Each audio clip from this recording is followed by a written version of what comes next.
آج تو عورتوں کا حال یہ ہو گیا، ہر شادی پہ نیا ڈریس چاہیے، نہیں ہے پڑوسن کو ملا مجھے بھی چاہیے، اس کو ملا۔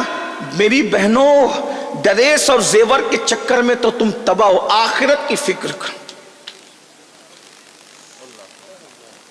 ڈریس تو نچنیوں کو اور زیور تو نچنیوں کو بھی مل جاتے، قبر کی فکر کب کرو گی؟ میں اپنی بہنوں سے مخاطب ہوں، قبر کی فکر کب کرو گی؟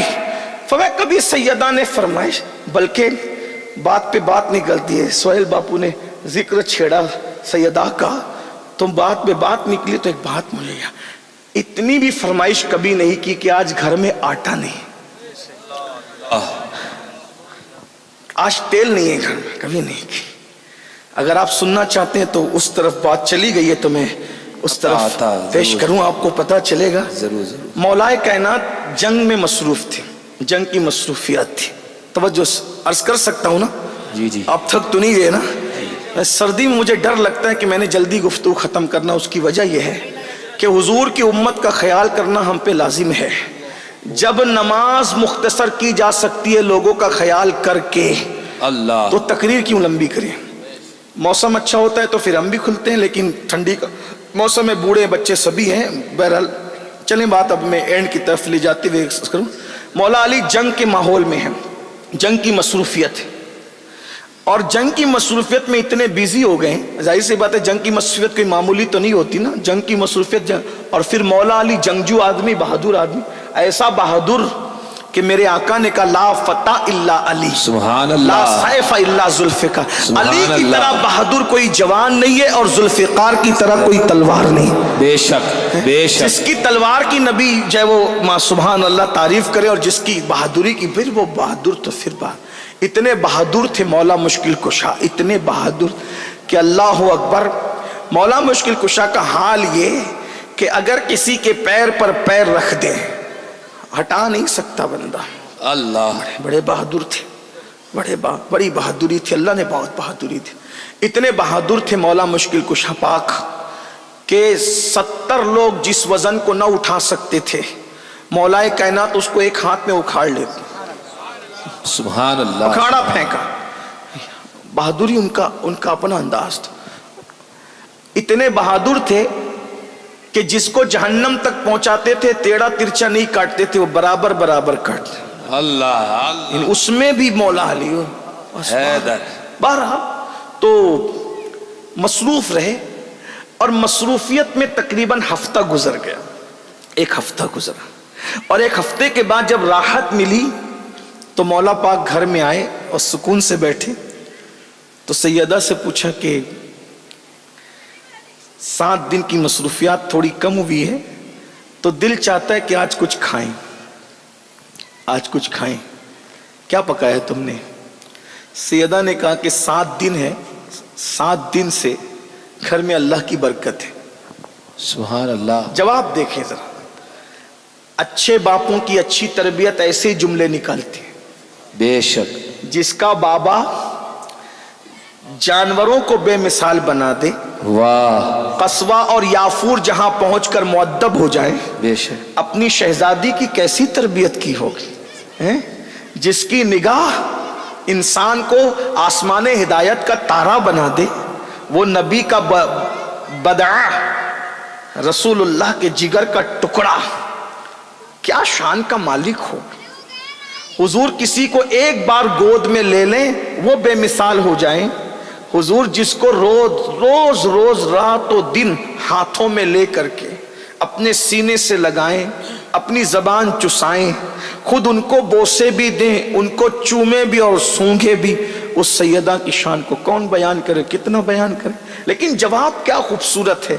آج کل تو عورتیں ناشکری، گھر میں یہ نہیں وہ نہیں، جب سے شادی ہوئی ہے میں کبھی خوش نہیں ہوں، یہ ہے وہ، ناشکرا پن مت کرو، یہ جہنم کی نشانی اور جہنمی ہونے کی نشانی ہے۔ سیکھو، دین سیکھو۔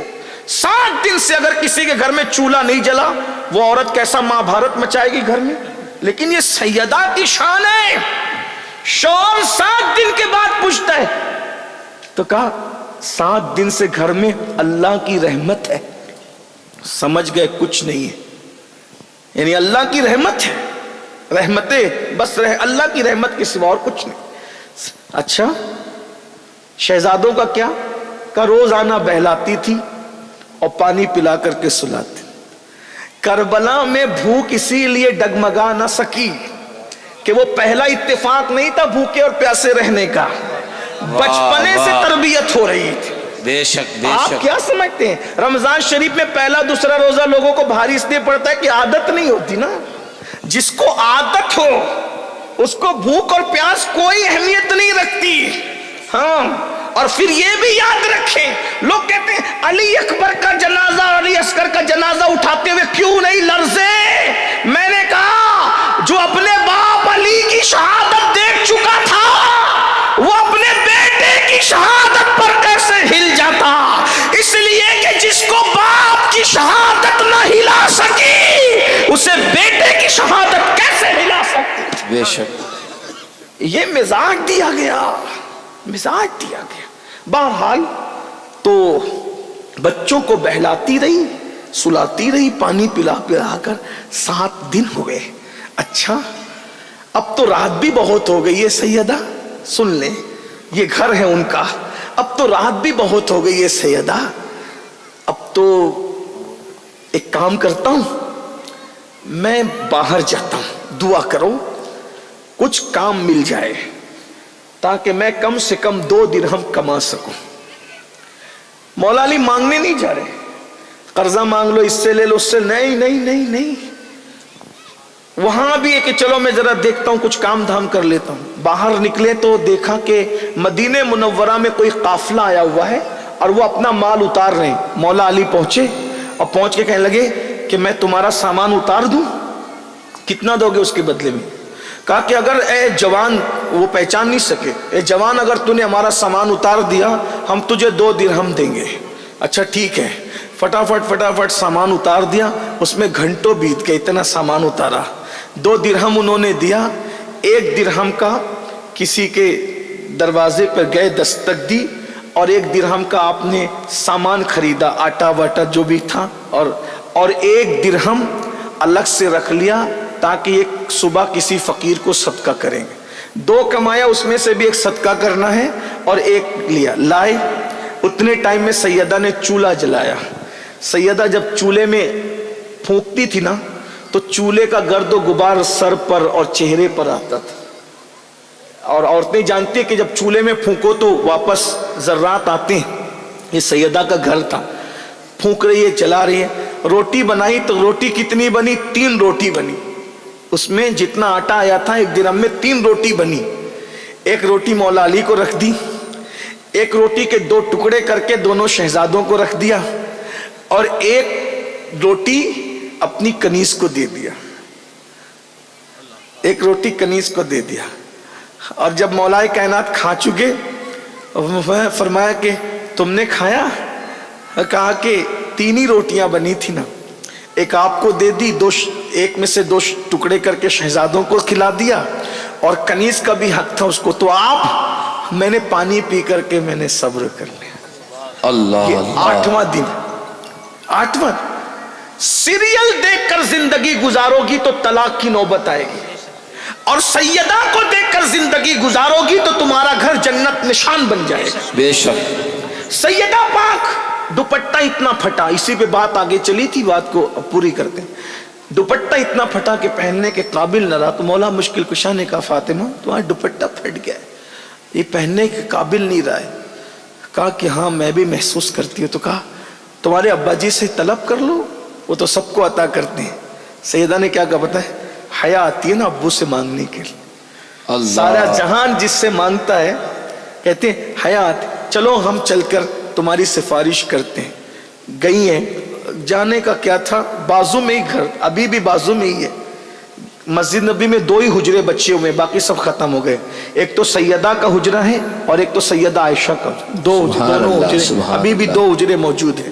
جو ہم تالا دیکھتے ہیں جہاں دروازہ ہے حضور علیہ السلام کے مزار میں جانے کا جو دروازہ ہے، جو دروازہ ہے سیدہ کے حجرے میں لگا ہے.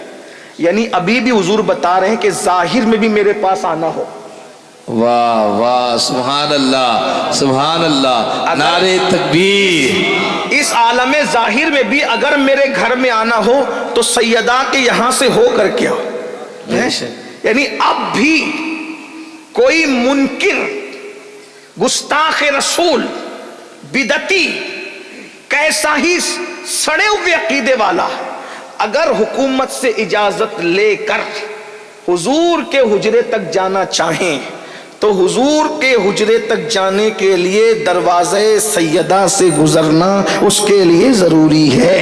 یعنی بتایا جا رہا ہے ارے جب ظاہر میں سیدہ کے در کے بغیر میرے گھر میں نہیں آ سکتا تو حقیقت میں آل رسول کا دامن چھوڑ کر رسول تک کیسے پہنچ سکتا ہے؟ اسی لیے تو سرکار نظمی نے بھی کہا تھا ملتا ہے مصطفیٰ کا در آل رسول کے طفیل۔ غور کریں، سیدہ پھر سیدہ ہے، سیدہ پھر سیدہ ہے۔ حضور کے پاس آنے کے بعد مولا نے کہا آقا فاطمۃ الزہرا کا دوپٹہ اتنا پھٹ گیا ہے کہ پہننے کے قابل نہیں۔ آقا نے فرمایا ابھی، حضور کا انداز دے، ابھی بدر و احد کے یتیموں کا حق دینا باقی ہے، میں اپنی بیٹی کو کچھ کیسے دے دوں؟ البتہ اس وقت میں فاطمۃ الزہرا کو، چونکہ بظاہر اس وقت تو میرے پاس کچھ نہیں ہے، میرے پاس اونٹ کا چمڑا پڑا ہوا ہے، اس لیے میں کہتا ہوں کہ یہ اونٹ کا چمڑا لے جاؤ اور اسی چمڑے پر فاطمہ کے دوپٹے میں پیون لگا لو۔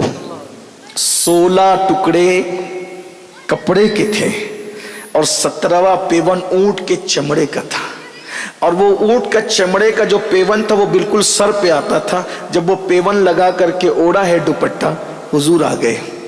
بہرحال باپ تو پھر باپ ہی ہوتا ہے، واہ، باپ کتنا بھی سخت دل ہو بیٹی سے پیار کرتا ہے، اولاد سے پیار کرتا ہے۔ جس کا بابا رحمت للعالمین ہو، ساری کائنات کے لیے، سارے عالمین